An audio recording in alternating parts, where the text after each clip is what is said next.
One is complaining about what it looks like in Central Florida. Tony, maybe some long pants in the morning.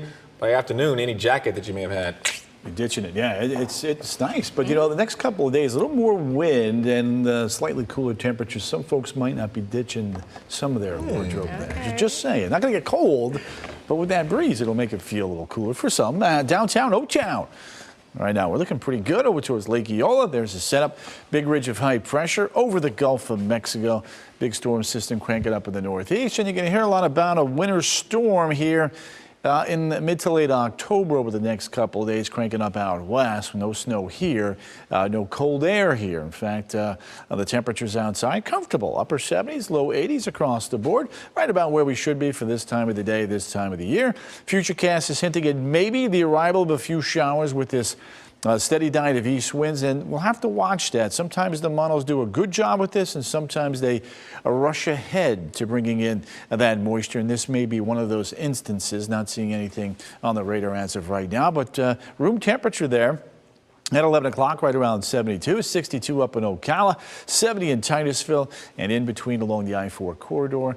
We'll be running in the mid-60s. 12-hour forecast here tomorrow morning. Not bad in Ocala by the afternoon, up to about 82. We got those temperatures working there for you now. Tonight on and tomorrow, breezy conditions. Again, the winds will be gusty at times throughout the course of the afternoon, and that is going to create a higher than normal rip current risk, not only this evening, but I think the next couple of days we'll see that expanded all the way southward right through Friday. So that's one of the things that we're going to be watching. Boynton Beach forecast is not the best of marine conditions for mariners. Seas building to 4 to 7 feet tomorrow, 6-second swells. Those rip currents are going to be a big deal, and it's going to be rough on the intercoastal waterways right through Friday and likely even on into the weekend, building near-shore breaking waves 3 to 5 feet by the middle of the week. Now, temperatures tomorrow, not bad. 82 Christmas, 83 Maitland, 83 Winter Garden, down towards Hunters Creek, coming in at about 83 degrees. There's Deltona, 81, Winter Springs, 82, Altamont Springs, 83, back towards the coast, just a few degrees cooler now with that steady diet of onshore flow of air. Temperatures there in the low 80s. Palm Coast, more of the same for you, but you work farther inland, we do jump up a little bit, 84 back towards Leesburg, 82 St. Cloud. Viera, you're at 82, back towards Satellite Beach, 80 to about 81 degrees. Golf forecast looks great. Weather impact is low. That just wants the breeze for the golfers. The wind could have a big impact there, but otherwise from a weather standpoint, not bad at all. All right, let's take a look at the attractions here for you.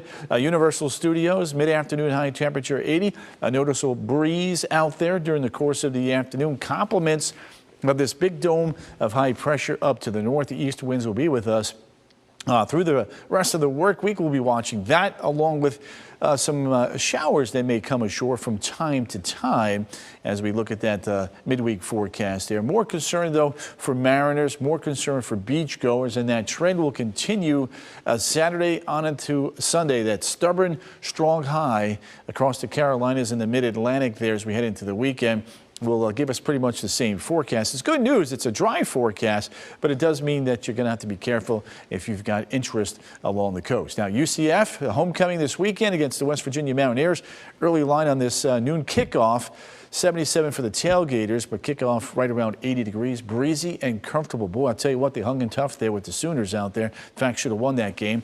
All right, Caribbean, this is now newly formed TD 21. This is Tammy. Neither is headed our way, but I just wanted to give you an update. This is going to be a short-lived depression with heavy rain likely here through Nicaragua and Honduras. It's going to stay off to the west and dissipate within the next 24 hours. That's why we're calling it short-lived. And then, of course, with Tammy, Tammy's now headed to the north. And the east is not going to be a problem for us, but I'll have you know that it is going to curl back with that high and could impact folks up towards Bermuda and bring some rough surf heading into the weekends. That's one component with Tammy that we will have to watch. The rough surf in the interim is not from Tammy. It's from that strong high to the north. Notice the temperatures through Friday, 83, 84. On into the weekend, not bad, 84, 85. Overnight low temperatures will be above normal in the upper 60s, guys.